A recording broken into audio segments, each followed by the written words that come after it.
Hey, welcome back to Crunchy Things on the Side. I am Tammy. I'm the Crunchy Thing. You will notice that Meg, the on the side, is not with me today. And she's going to be taking a hiatus for a while, which makes me very, very sad. And we love Meg, and I'm going to miss her. We wish her well in her endeavors to go and, improve herself and, go to school or something like that. I mean, really. Who wants to do something like that?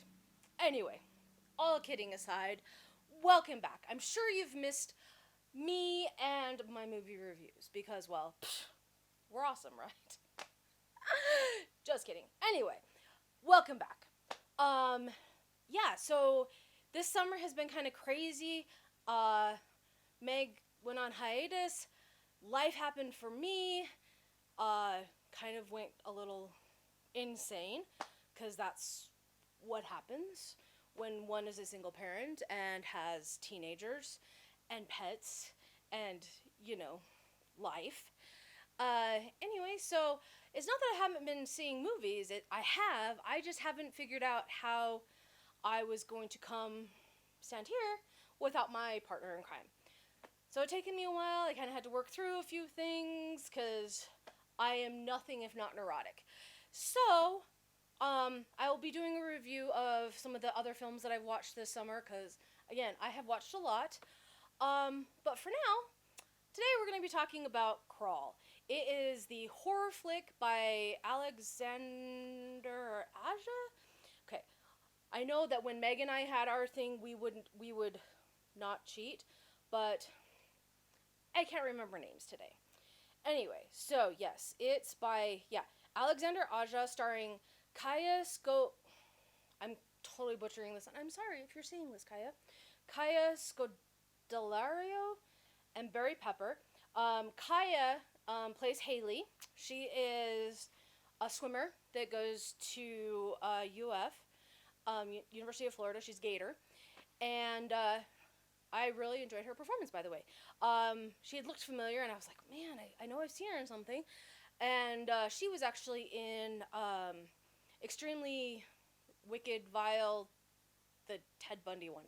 Anyway, she played his biggest fan. Anyway, that being said, Crawl is a realistic enough horror film that it could actually take place, and in fact was kind of based on real life events that happened when a different hurricane hit. So to all my friends in Florida right now who are waiting out Hurricane Dorian, stay safe. I love you all. I miss you.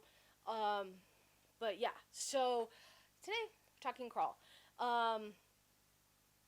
Hurricane, or Cat 5 hurricane is bearing down, and Haley cannot get a hold of her dad. And her dad and mom have gone through a recent separation. Things are not good, and he would have evacuated. No one can get a hold of him. So she decides to drive 2 hours into the evacuation zone, which, if you're in a hurricane, evacuating is a good thing. It's not just the rain that comes, it's the storm surge. And storm surge, kind of crazy. Now, I never was in a hurricane, but I was in a couple of tropical storms, and, I never had to evacuate. But there were some times that it was like, wow, this is exciting. So, anyway, but with a Cat 5, you just don't, it's wind, it's rain, it's an overabundance of many things that are just gonna wipe out, devastation for miles and miles and miles. Anyway, so she has driven into the evacuation zone. They aren't gonna let her pass, but she decides, what the hell? She needs to go find her dad. She goes to his first condo. He's not there, but she finds his dog. So they're like, okay, I gotta go find him. Something is wrong. I can't get a hold of him. He's done something. So she drives to the house. Now, I'm not sure exactly where this story takes place. Obviously coastal, swampy. um, which means kind of by a lake. In Florida, there are many, many lakes. And in most of those lakes, alligators live there. So they have, this house has been for sale, so who knows? He's gone to kind of board some stuff up. She can't find him anywhere. But her dog hears something and is barking down into their crawl space. Now, most homes in Florida don't have crawl spaces because of flooding. It's just,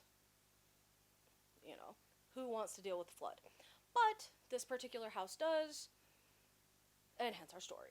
Now, that's kind of our setup.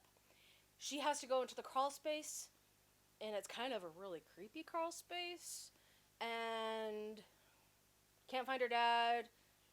It's a mess, wet, gross. It's not, it's not like just a basement area. It's, it's kind of crazy.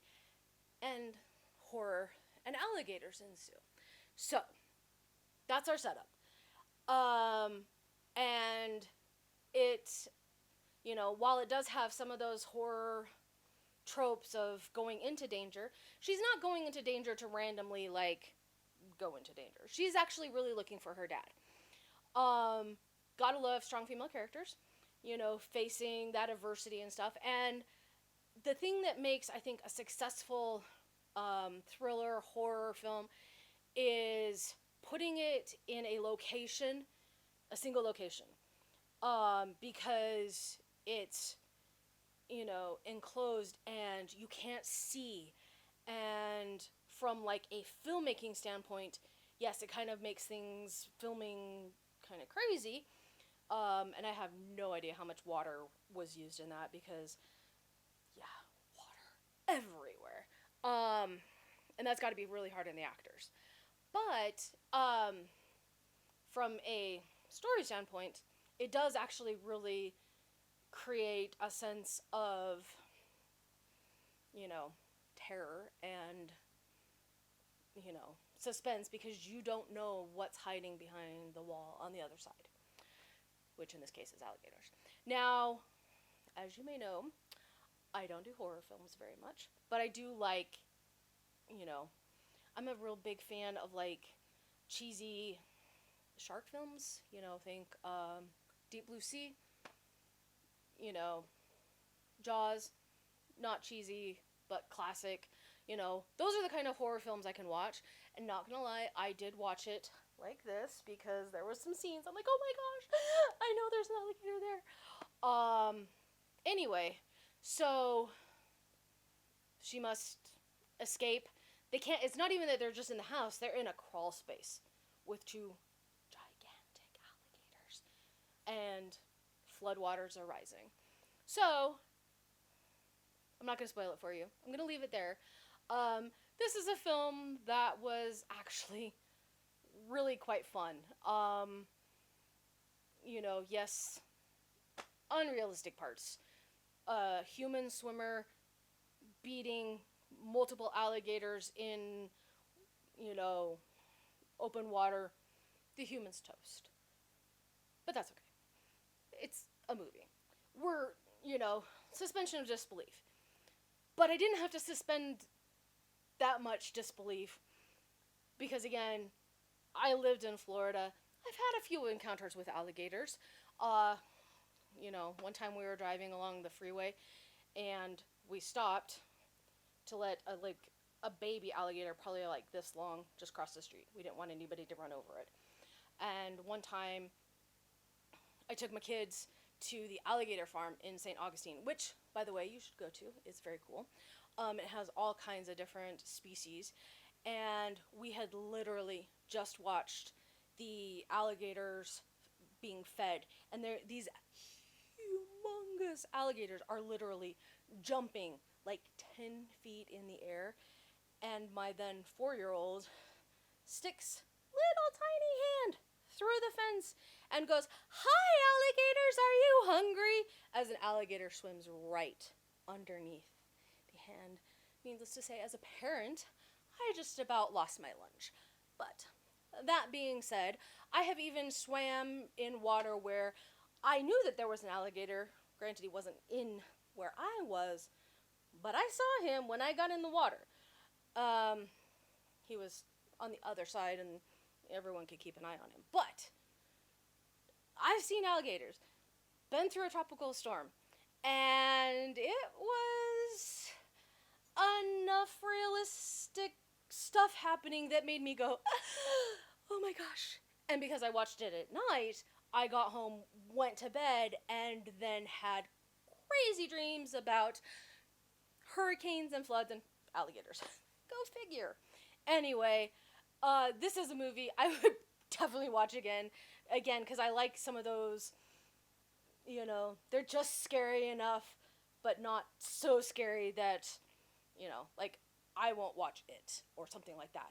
But some of my favorite films are, like, Arachnophobia, Deep Blue Sea, those creature features that are just real enough that make you go, ooh, and it just gives you a little bit of a, goosebump, and then you're safe. Of course, I did have to sleep with my feet on my bed because, of course, alligators under my bed. But I'm not a nerd or anything. Anyway, go see Crawl. I know it's late coming out because it came out a while ago, but I was in a mood last night to go see a movie. It is at the Dollar Theaters. I'm not sure when it's coming out on DVD or streaming services, but yeah, it's fun. Good horror film to curl up with somebody and watch. So, anyway, it's good to be back. Again, I have a lot more films to review for you. And again, we're missing Meg because she's being all responsible and stuff. Like, crazy about that. Anyway, love you all. And again, to my friends in Florida, stay safe. And we'll see you in the theaters.